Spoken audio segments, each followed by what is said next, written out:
Roger Bay's got copies of something, so I'm going to talk about everything and have you ask questions if you like. This is a controversial photo. Everybody's seen this photo, right? No. Come closer, Bobby Fitzpatrick, man. One right here. Okay. Please. Okay. So it's so important to you. Hey, somebody help them elders with them chairs, please. Don't know. Does anybody know where this photo was taken at? 31 What location? 3140, Indiana. Nope.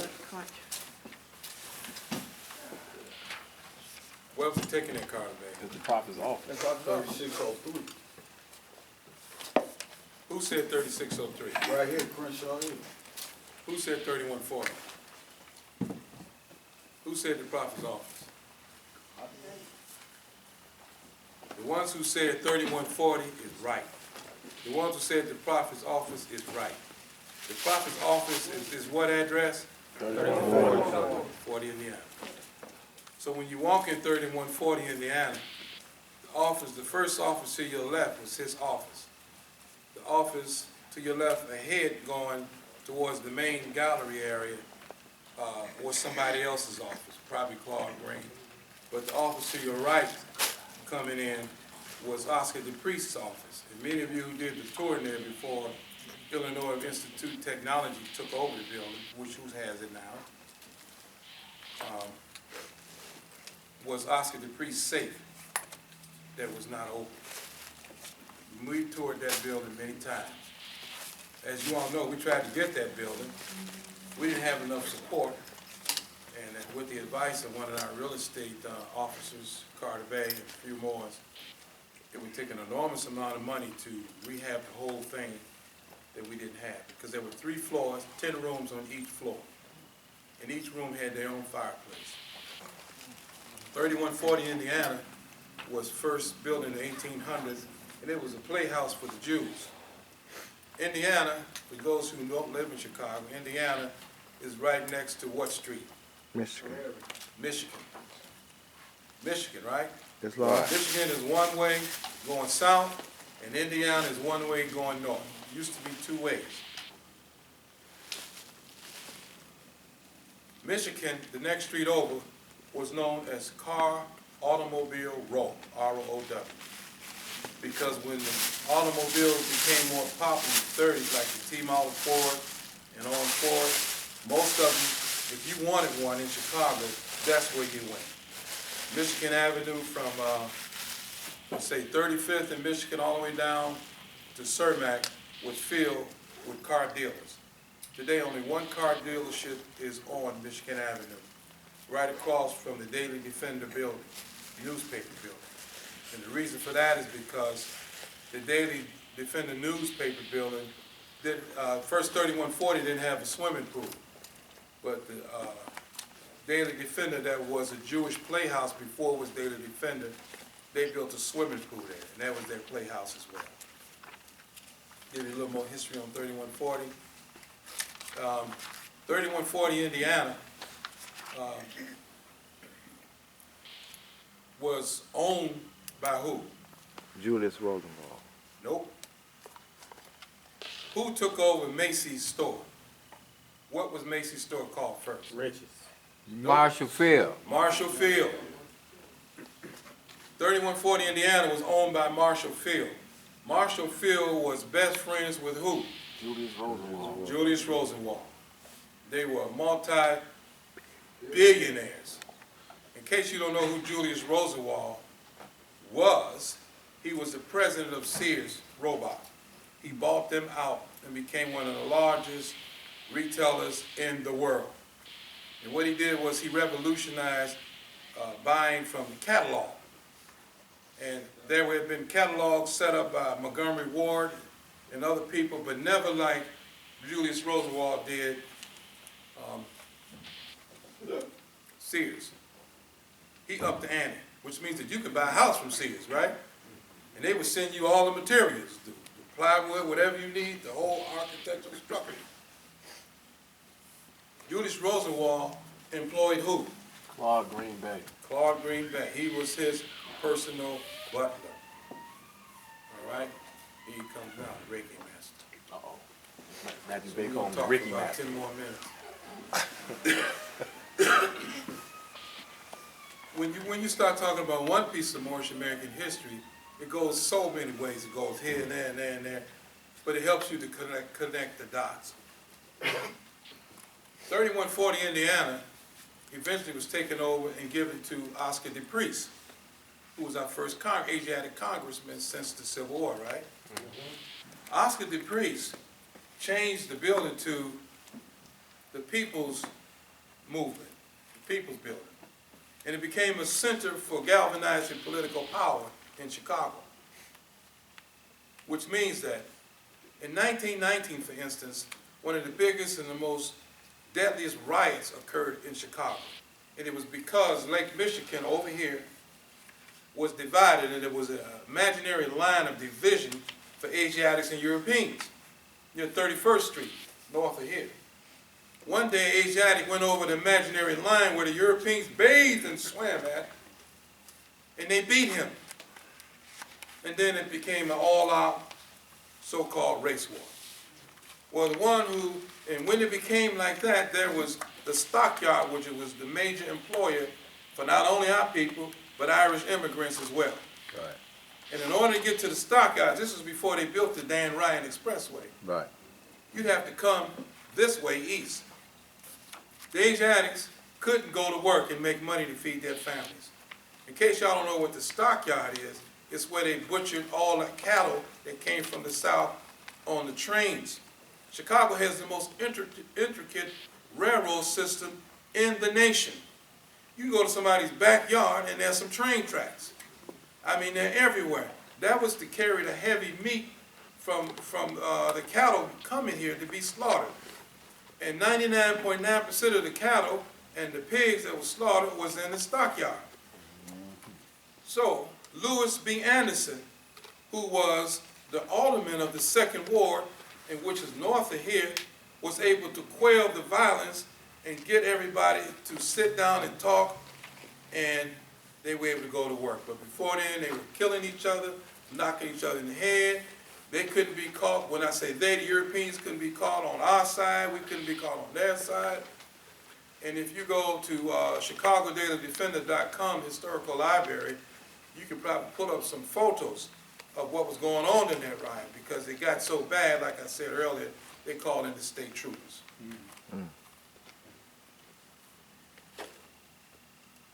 When Marshall Field sold this building, incidentally, Marshall Field was like the person that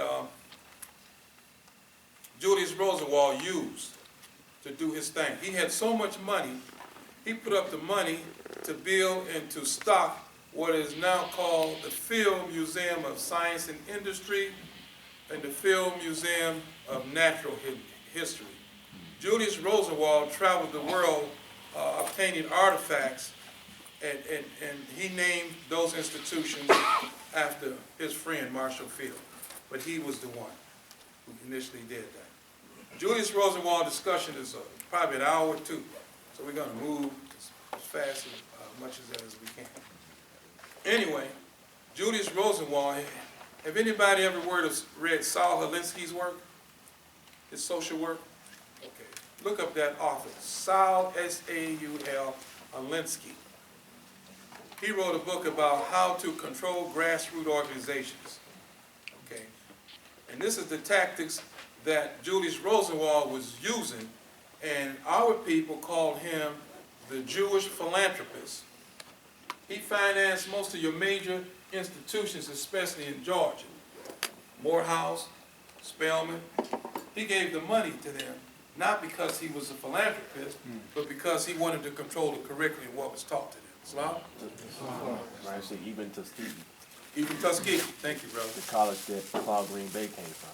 Thank you, brother. And when you get into Claude Green Bay, his whole family were heavily involved in politics or in big positions, so to speak. The first president of Providence Hospital was his brother. The first district judge during that time was his other brother. They even named the school after Mr. Green, I can't think of it, Wendell Green. his name. When they turned the building over, 3140, to this building right here, to the people, a church quickly commandant the auditorium area. The prophet had been meeting somewhere else. Where was it, Roger Bay? Somebody's basement? Yeah. Somebody's basement. And the prophet would be downstairs and the church people would be upstairs and they would be getting happy, making noise, speaking in tongues, and it disturbed the Moors. And the prophet says, one day we're going to be upstairs. And they were. One day. Julius Rosenwald wanted to take charge of the situation because Julius Rosenwald and all of the multi-billionaires at that time, they knew who Drew Ali was. They knew, even if our people didn't know, they had their astrologers or whatever they call them to see, who know who he was. They knew his divine power, they knew. So what they wanted to do, if they couldn't beat him, they wanted to control him and control everything he did. So that's why they put him in the basement. Claude Green Bay managed 3140 business. 3140 Indiana. Claude Green Bay was the president of what club? Chicago Civic Boosters Club. Chicago Civic Boosters, which was so-called elite club that all the Asiatics that had money could belong to. And they couldn't really go nowhere but down south and back, you know. But they would travel in comfort for that time. Claude Green Bay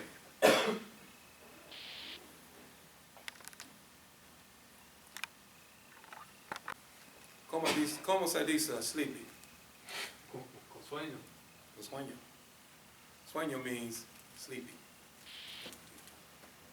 I asked them to stand here so you can kind of visualize what I'm getting ready to share. This is Julius Rosenwald, and this is Claude Green, the butler. And this is how close they were. I know all of his secrets. I know all of his girlfriends. I know where he's gambling at. I know that he goes to the Emporium down on 4th and State, originally founded by Mushmouth Johnson, the premier of gangsters in Chicago, who controlled racketeering, not drugs, but prostitution, and all sorts of policy numbers. I knew when he went down there, he was comped. I knew when he came home, he would say, don't tell nobody about it, just take my shoes off. Get the rest of the money out of my pocket. Blah, blah, blah, blah. I did that. And I swore to his secrecy. That's how close I was to Master Julius Rosenwald. Thank you, brother. Thank you. I wanted to wake you up, too. That's how close I was. So, Claude Green was told to sabotage everything that the prophet did. One thing he did was, he changed what, Roger Bay? He changed the mail, huh? He changed the what? The mail. He had all the mail that was going to where the prophet lived at 3603 Indiana. He had that mail changed to 3140 to this building that he was managing. That wasn't enough. The prophet had the mail corrected back to his house, which was home office, and in the basement where they manufactured the Moorish tea. That wasn't enough. Claude Green set all the prophet's furniture, his office furniture that you see in here, on the street. So when the prophet walks up and he see what they done, that's when he said, they claim it's a joke and unreal. They said, oh, we're just joking with you, prophet. He said, and prophet was not playing. He said, they claimed that it was a joke and unreal. But now they found out from what? The government officials. This ain't no joke. Couldn't do that. So Julius Rosenwald said, well, I give him what he wants. Julius Rosenwald had duchess and dukes and states all around the world to bypass Washington, D.C. state and come straight to his house on what street, Wildale? 4800 South Ellis. Which still stands there with two big, very intelligent German shepherds and you cannot get too close. Because his descendants still run that area, which is a block and a half from President Obama's house in Hyde Park. He says, so I'll buy this lot on 37th and Federal and make sure that nothing can be built there but the Moorish Science Temple of America. That's when the prophet said, the European are helping me, why not you? Then he said to one, see what I told you tonight? There are thousands of men who want to give to this movement. He was talking about Julius Rosenwald and his cohorts. Let me skip a little bit. This picture here was taken in office because eventually the prophet started meeting upstairs. At 3140 Indiana, those of you who've seen it, there was a white star, 5-pointed star, built in the floor. But when we got ready to purchase it, it was so much dirt down there you couldn't see nothing. The Reverend, the so-called Reverend who took it over, he illegally rented all those rooms to vagrants. And each of them had their own refrigerator, their own stove, and they ransacked that building. I mean, he ran it to the ground. He was married to a sister. He's a trumpeter, jazz trumpeter, who traveled all over the world and fell in love with a European, and she took him to the Clintons. He would drive up to meet us as we were negotiating, trying to get the building in a 2-seat BMW. You think the Mo's BMW is hot. I can't see who is because he may not want you to know he got a nice BMW. He deserves it. And I think he deserves it. But anyway, and I said, oh, Reverend, nice car. It's my wife's car. He's still working at the post office doing the best that he can. And every time we got to negotiate more about the building, based on what a Moore in California was doing, Brian Terry Bay, who asked about him earlier? That's his name, yeah, Brian Terry Bay. She said, no, we want the money. IIT, Illinois Institute of Technology, always wanted that. In fact, about 20 years ago, or maybe 25, not say, about 18 years ago, I was working as an officer in Chicago, and I had a catering business. So Reverend Watson had a catering business, and there was a kitchen at 3140 where he would cook and cater. Well, we only catered vegetarian foods. But if we had a client that wanted meat, wanted an inside round, we'd buy it and let Reverend Watson cook it. So I spent an enormous amount of time at 3140 Indiana. And I went all through that building more than once. That building will get into your blood. Anyway, I forgot my point. This was the prophet's office. Everybody who see this picture, they see a lot of things that they say. Oh, the stars pointed upside down like the devil. Everybody say that before? Because when you look at the 5-pointed star, it's what they say, the pentagram, it's in the symbol of what they call Satanism. Is that right? Mm-hmm. But you being a Moorish science, you should know who Satan is. What is another name for Satan? Lower self. And then what is another name for Lucifer, Satan, devil, dragon, and beast? Lower self. You got one? Yeah. Me too. So what's so spooky about this? You can't draw off the understanding that's circulating around the Wicca world, of how the star is situated. This 5-pointed star, no matter how it's situated, those of you who are into alchemy or esotericism should know that this pentagram attracts who? Angels. Angels. They like it. That's why you have to have it in your house too. For that and for the protection of who you really are. What is this the prophet's wearing on his head? What do you call this? No. Nope. When you study Moorish science and Moorish American history, you have to be very detailed. You have to get it right. You have to be like an archaeologist and get down to the nitty-gritty. This is a special head covering, and the only place in the world it's ever been seen and worn is where?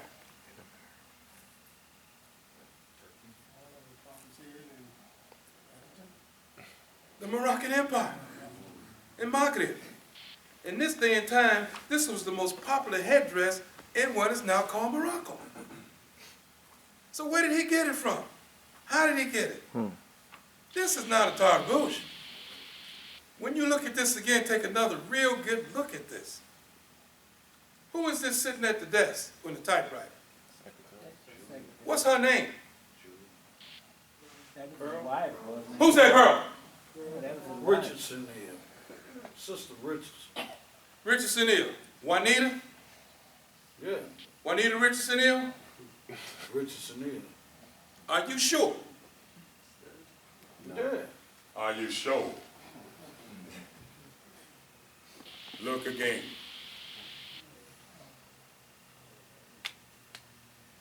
In 1983, I was working at St. Bernard Hospital as a dietetic technician. My areas of concentration was OB-GYN, pediatrics, and geriatrics for modified diets, renal kidney failure, high blood pressure, etc. Diet therapy was what my college degree was in. One day, I came in the office and I changed into my white uniform, and I looked on the roster to see who came in that night.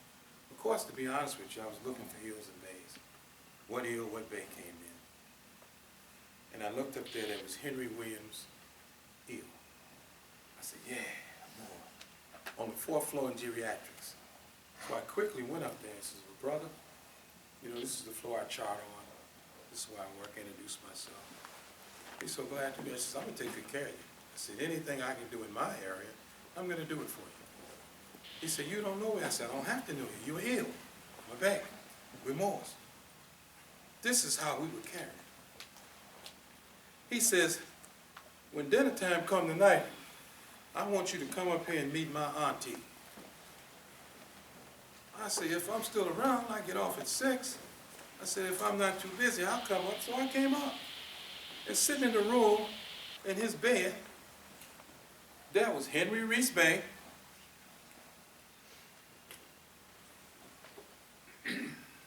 and that was Sister Pearl Drew Ali. And he says, this is Henry Reese Bay. I said, Islam more. He said, and this is Sister Pearl Drew Ali. And my eyes got so huge. I said, Pearl Drew Ali? And then in my mind, I'm thinking all at once, 1,000 questions running through my mind. I could ask her this, I could ask her this. And they were rushing at one time. And I looked at her and I said, wow, she's so beautiful. She was tall. Her skin was so beautiful. She was beautiful. And I'm saying, how could this be your auntie? Questions start coming. Without going into deeper in that, ask me some more Friday. And then tell everybody else that you come to Moorish American history class. And I'll tell you more. Islam? This is Pearl Drew Ali. What's like this she went on her head? Does anybody know? It's not a turban, is it? What other Islamic sister have you seen in your life that wears something like this? The women of what organization? Nation of Islam. Who said the Nation of Islam? That's right. And Marcus Garvey and the nurse. Hold it right now, hold it right now. You're right. But now let's stay with the flow. This is one of the examples that John Gibbons Hill looked at when he began to say he was the prophet reincarnated. So in the so-called section of reincarnation, all of the women wore this, even in Chicago today. And if you go to Iran, Afghanistan, you will see this. And if you look at the nuns in the Roman Catholic Church, you will see something similar to. And it all comes from you and I. Why don't the sisters wear it here like that now? I don't know, ask them. There they are. There's one there. No, I'm not trying to be funny, boy. But you know what? I think it's because the prophet said, cease wearing your turban or fez, instead of cease wearing your scarf. Yes, sister. Oh, I was gonna say, speaking from my own self, I wear that whenever I feel the spirit to wear it. Okay. Had it on for my wedding. Okay. It was beautiful too, I saw that photo. I couldn't hear the sister because she said it again, I couldn't hear her. Too late, move to the next level. Go ahead.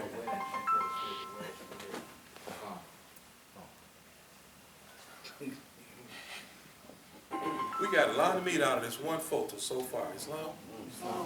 That's when you go diving, you go digging. If you aspire to be a Moorish American historian, you have to go detailed, you have to connect the dots. Don't let nothing pass you by. And these books on the corner of his desk, what books are these?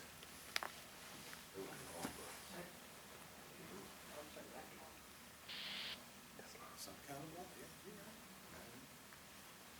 At least that's what they say. What's in the prophet's hand? Piece of paper. No! Roger B, look at that and let him know. Let me see. Well, what did you say was on the desk? Oh yeah. This is clearer than the ones we normally see. Because that's Roger Bates. That's why it's clear.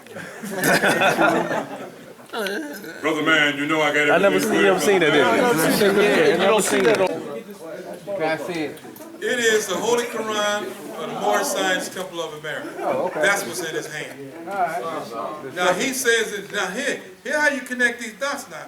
All you scholars, since he's holding the Holy Quran of the Moorish Science Temple of America, what year is it not? Is it not 1925? No. That was 1927. So it is, Well, exactly. It's anything from 1927 and up, right? Because he didn't publish it until what? 1928. But, it published 1927. But, there is evidence that Prophet Noble had that book since 1912, because in that article, the Egyptian adapt student, he mentions the mission years of Jesus and things as if he already had it. May have been, Yeah, but it wasn't organized like It wasn't that organized. until 1927. Now, our archives, so y'all won't bum rush my house, and not in my house. So don't come knocking on my door and tell them, I know you got them and they not there. Now for $500 million, I'll tell you where they at. Let's pull you up, boys. Handy up, y'all. Who said all this? Okay, in conclusion, where's Hughes Hill at? I thought I saw him coming. Right here, Moses. Oh, there he is over there. I want you to recognize me first in front of everybody and show what it is and talk about it because many of them don't know. Let's wrap up this picture for now. Ask me about Pearl Juwali. Her history is amazing. Amazing. And ask me about what happened when one day I came up there after that day and Henry was asleep and she was in the day room and I had all to myself. So ask me about that. We gonna ask you about that one. Where's the photo? Right there. Okay. Somebody put it in a folder. Grand C. What does Sister Pat say was on his desk? What he has in his hand, No, I know that. I'm just saying those books on the corner of his desk. she said they were law books. Yeah, Okay. Could they possibly might not be. be encyclopedias? could be.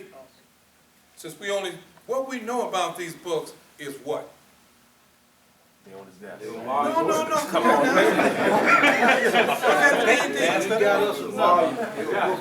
Who in this room here is a lover of books? Who collects books? Who goes to resale stores and get books? Right. What is the first thing you look for in a good book? Copyright date.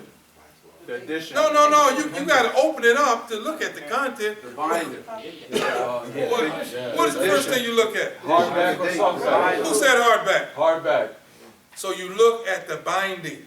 Right. Binder. The quality of the book will express why it is bound so nice. That it will last through time. Book binding was and still is in some small circuits a real craft. Right. If you can bind a book, see, because when you go to the University of Chicago Regenstein Library, where I've been, you have to have a pass. You have to get a pass of somebody who goes there or works there, and the pass is only 1 day. So when I first got my pass, because one of my daughters was a student at the University of Chicago, I said, Jahari, give me a pass. As soon as it opened up, I was there. This book about Chicago, and asked me about Chicago in that reading, gave the history of our people from DuSable on. It let me know that DuSable, Jean-Baptiste DuSable Maurice, is his whole name. Maurice meaning Moor, the Moor, who lived in Chicago. Our people lived near what is called Water Tower on the Gold Coast in Michigan Avenue. That's where we started. Okay?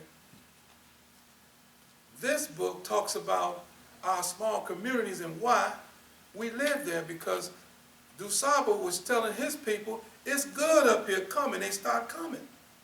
When the Chicago fire came, many of our people who manned the water house and lived around there was pushed through this road called what?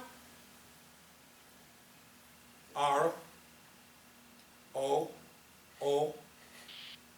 Come on, Chicagoan. Roosevelt Road. Roosevelt Road. That's why Roosevelt Road from east to west is still, you can talk to somebody over there, it sounds like they just came from the south. But they're born and raised there, because from that point on, that's where they mainly migrated at, until the lynching came later on. We talking about the early 1800s in the Gold Coast. In the 1930s, the 20s and 30s, we talking about the area known as Bronzeville, where the Jews inhabited Indiana like Pilgrim Church. They still got the Star of David right up there in the window. Islam, am I right, Warrior? Islam. All the Bronzeville, the area. We do know that whatever these books were, they were carefully bound. And most of the time when you see books bound in this fashion, they're either legal books or there's some kind of books of information that we need. Islam? Islam. All right. Thank you, Oscar.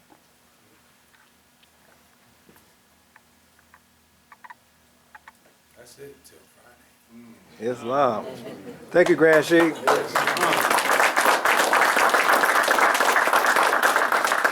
on, Mo. I need to know